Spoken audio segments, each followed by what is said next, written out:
Well, hello there. So one of the questions I get asked most often is, Sarah, how do you do what you do? And how do you take fluffy wool off a sheep's back and turn it into a two-dimensional painting that looks like this? As you can see, it's flat.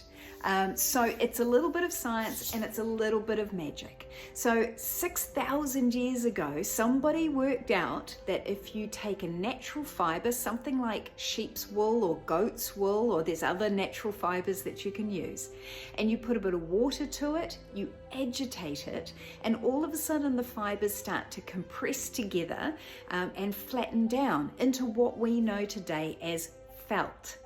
And then back in the 1800s with the Industrial Revolution, I'm guessing they were probably looking at some way to create felt quicker, easier, and probably less messy.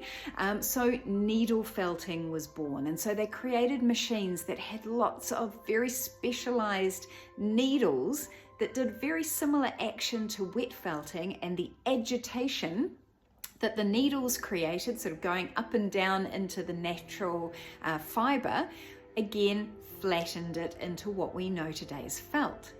And then sometime around the 1980s, so about 100 years later, someone took one of those needles out of an industrial machine and decided that they could create crafted objects, so three-dimensional objects, little toys, little shapes, little bowls and things using needle felting.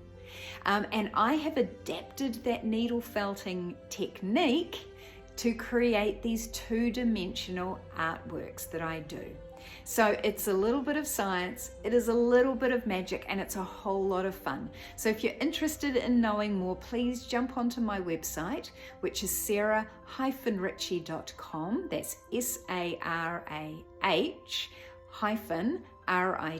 sarah-ritchie.com, and you can find out a little bit more about my world, the artworks, the kits, the books, the workshops, and so forth. And if you ever want to know any questions, just drop me a line using the contact form on the website.